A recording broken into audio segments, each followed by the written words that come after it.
Everyone, I am Vanshita from Ardas Villa. So जैसे मैंने आपको पहले एक बार बताया था कि हम आपको एक यूनिक लोकेशन है बीकानेर के अंदर, कैमल रिसर्च सेंटर, जो कि होल एशिया का one and the only camel research form है, जो कि बीकानेर के अंदर है। तो आज हम यहाँ आए हैं। So let's go and explore.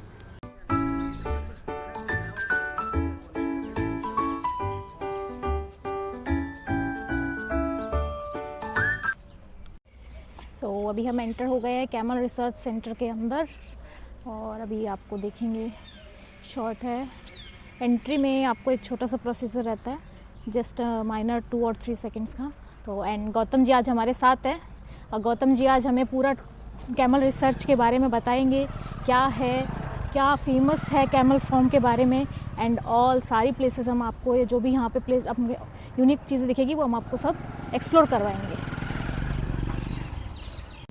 आप जैसे कि यहाँ पधारे हैं, ये एशिया का एकमात्र रिसर्च सेंटर है जो कि कैमल पे रिसर्च करता है। ये इस्टेब्लिश हुआ था 5 जुलाई 1984 को, यानी आज इसको ऑलमोस्ट आज 40 साल से भी ऊपर हो चुके हैं। इस रिसर्च सेंटर के 3 बड़े टास्क हैं। पहला है ऊँट की ब्रीड को अच्छा करना, दूसरा है ऊँटनी के दूध को बढ़ावा देना और तीसरा है यहाँ के लोकल आर्टिज़म को बढ़ावा देना। अब बात करता हूँ दूध की। अकॉर्डिंग टू आयुर्वेदा 4 टाइप के जो दूध हैं वो अमृत तुल्य बताएं, जिसमें चौथे नंबर पे अपनी देसी गाय का दूध आता है, तीसरे नंबर पे बकरी का दूध आता है, दूसरे नंबर पे गधी का दूध आता है और ऑफकोर्सली पहले नंबर पे ऊँटनी का दूध आता है। आयुर्वेदा ने ऊँटनी के दूध को पहले नंबर पे क्यों रखा है? क्योंकि इसमें नेचुरल इंसुलिन होता है जो कि डायबिटिक लोगों के लिए बेस्ट होता है। इसमें विटामिन B3, B6 होता है जो कि ट्यूबरकुलोसिस के जो पेशेंट होते हैं या फिर जिन बच्चों का मानसिक विकास स्लो होता है, यानी ऑटिज़म से जो पीड़ित जो बच्चे होते हैं, उनके लिए दूध बहुत बेनिफिशियल होता है। इसमें विटामिन C बहुत अच्छे नंबर में होता है। तो एक तो ये इम्यून सिस्टम को स्ट्रॉन्ग करता है और साथ साथ में स्किन के लिए भी बहुत अच्छा माना जाता है। यहाँ पे भी ऐसा ही किया जाता है, उस दूध के साथ एक्सपेरिमेंट किया जाता है। उसकी कुल्फ़ी बनाई जाती है जो कि वर्ल्ड फेमस है। उसका फ्लेवर्ड मिल्क बनाया जाता है, छाछ बनाई जाती है, लस्सी बनाई जाती है और भी डिफरेंट आइटम्स है जो कि यहाँ पे एक मिल्क पार्लर है, वहाँ पे आप देख सकते हैं। तो दूध की बात हुई है तो यानी डेयरी की बात कर रहा हूँ, तो डेयरी में चलेंगे हम। डेयरी में आपको बेबी कैमल देखने को मिलेंगे जो कि 2 महीने के 3 महीने के आसपास के हैं। तो हम चलते हैं।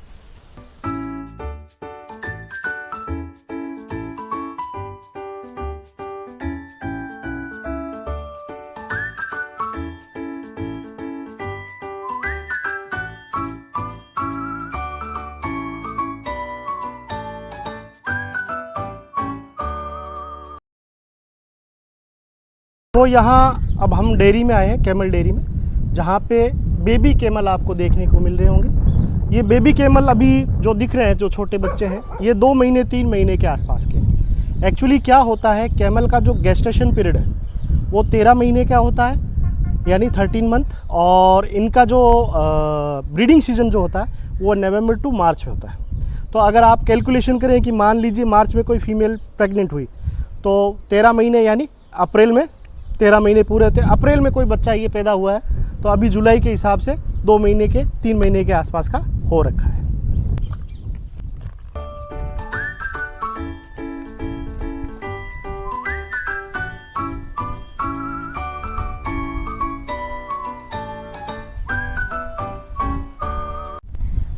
अभी आपने देखा कि छोटे छोटे बहुत प्यारे प्यारे कैमल्स हैं यहाँ पे, छोटे छोटे। तो यहाँ पे अच्छा एक चीज़ ये भी है कि ये जो कैमल्स हैं ये सब अपनी मदर के साथ में, जो न्यूली मतलब ब्रीड कैमल्स हैं, फीमेल कैमल्स वो हैं, और जो नॉन ब्रीड है या जो मतलब अभी तक सिंगल मतलब कैमल फीमेल कैमल्स और जो सिंगल मेल कैमल्स हैं वो दूसरी साइड रखे गए हैं। यहाँ ओनली वही कैमल है जिनके बच्चे छोटे हैं या जो अभी रिसेंट में ही जो बच्चे पैदा हुए हैं उनके साथ में, अपनी मदर के साथ में वो यहाँ पर हैं।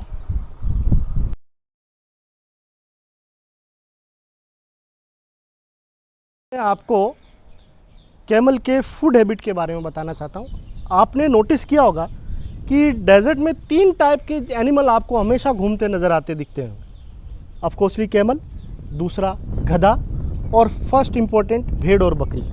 क्यों? क्योंकि नेचर ने इनको इतना गजब का डाइजेस्टिव सिस्टम दिया है कि ये जो कुछ भी डेजर्ट में इनको जो मिलता है उसको खा के डाइजेस्ट कर जाते हैं, इसीलिए डेजर्ट में सर्वाइव कर पाते हैं। और साथ साथ में ये क्या पानी को ना अपने पास में स्टोर करके रखते हैं, उसका डिस्चार्ज बहुत कम करते हैं। अगर आपने देखा होगा कि एक्चुअली क्या होता है कि कैमल अपने पेट में पानी को सेपरेट अलग से सेफ रखता है और कुबड़ में फैट होता है। लोगों को ये मीथ है कि कुबड़ में यानी हम्प में कैमल का पानी होता है, लेकिन नहीं, वहाँ फैट होता है। फैट का काम होता है इंटेस्टाइन को एनर्जी देना, तो पानी का काम है बॉडी को ठंडा रखना। कैमल क्या करता है, अपने बॉडी से पानी को बहुत कम डिस्चार्ज करता है। कैसे? उसको स्वेटिंग बहुत कम आती है, यूरिन ml में डिस्चार्ज करता है, ना कि लीटर में। जैसे गाय भैंस लीटर में डिस्चार्ज करती है, वैसे नहीं, ये ml में डिस्चार्ज करता है। इनका जो दूध होता है ये 1 लीटर 2 लीटर 3 लीटर के आसपास में होता है, यानी इतना बड़ा जानवर 2-3 लीटर ही दूध दे पाता है। क्यों? क्योंकि ये मॉइस्चर को अपने पास ही रखता है, अपनी बॉडी में अंदर पानी को कंट्रोल करता है। नाउ अब मैं आपको एक कैमल का स्पेशल बॉडी पार्ट दिखाना चाहता हूँ, जो कि मेल और फीमेल में होता है। मैं बात कर रहा हूँ जानवर की, लेकिन ऊँट एक ऐसा जानवर है जिसके 4 नहीं 5 पैर होते हैं, और वो 5वां पैर मतलब मेल और फीमेल दोनों में होता है। एक्चुअली क्या होता है, अगर आप नोटिस करेंगे कि कैमल के जो आगे वाले फ्रंट पैर हैं, उनके बीच में आपको चेस्ट के सामने एक नज़र आएगा, एक पॉइंट आप देखेंगे। मैं आपको पॉइंट करके दिखाता हूँ इस तरफ से। ये जो फीमेल कैमल खड़ी है, इसकी चेस्ट की तरफ नोटिस कीजिए आप। चेस्ट पे आपको एक अलग से मार्किंग नज़र आएगी नीचे की तरफ, छाती के पास में, आगे वाले पैरों के पीछे की तरफ। तो ये सेक्शन और इसके पैर जो होते हैं, ये हीट के टॉलरेंट होते हैं, यानी गर्मी को सहन कर पाते हैं। बट कैमल का जो ये मिड सेक्शन जो होता है, ये हीट का टॉलरेंट नहीं होता, ये गर्मी सहन नहीं कर पाता है। तो कैमल जब ज़मीन पे बैठता है तो कुछ इस पोजीशन में बैठता है कि ये वाला सेक्शन जो है वो टच करेगा और मिड सेक्शन अप रहेगा। अगर आप देखेंगे तो कोई कैमल इस पोजीशन में बैठा है कि उसका चेस्ट वाला सेक्शन वो नीचे मिट्टी को टच कर रहा है, बाकी पीछे का सेक्शन जो है वो ऊपर उठा हुआ है। तो ये नेचर की तरफ से इसको ब्लेसिंग मिली हुई है, क्या मतलब भगवान ने, प्रकृति माँ ने इसको क्या ऐसा दिया है कि ये अपने आप को सर्वाइव कर पाता है डेजर्ट में।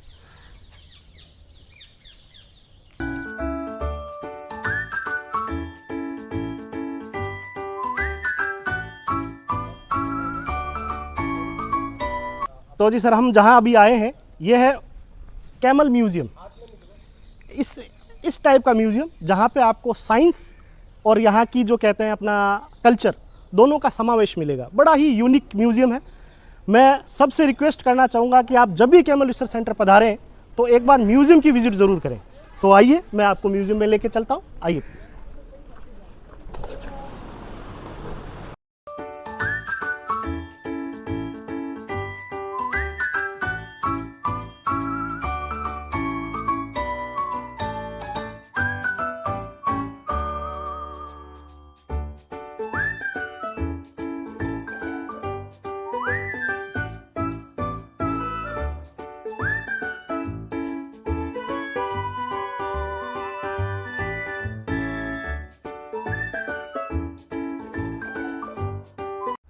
सो फ्रेंड्स, हमने कैमल लाइफ फॉर्म विज़िट कर लिया और सारी चीज़ें बहुत ही अच्छी थी, काफ़ी नॉलेजेबल है अगर आप कैमल्स के बारे में जानना चाह रहे हो। और राजस्थान तो ऑब्वियसली फेमस ही कैमल्स के लिए, तो मैं प्रेफर करूँगी हर गेस्ट को कि एक बार आप कैमल ज़रूर विज़िट कीजिए। आप गाइड हैं जो यहाँ पे हमारे साथ थे, गौतम जी, आप उनके साथ में एक्सप्लोर कर सकते हैं, वो आपको हर चीज़ बहुत अच्छे से बताएंगे। तो अब उसके साथ में अब आपको एक चीज़ और दिखा देते हैं, तो कैमल मैन्युफैक्चरिंग प्रोडक्ट्स भी देख लेते हैं। तो एक हमने अंदर भी देखा था, कैमल फार्म का जो कैंपस है उसके अंदर भी शॉप है, और जो मेन एंट्रेंस गेट है कैमल फार्म का, उसके बाहर भी एक शॉप है। वो दोनों ऑनर सेम है। तो अभी चलते हैं, उसको एक्सप्लोर कर लेते हैं, वहाँ पे क्या क्या प्रोडक्ट्स हमें मिलेंगे।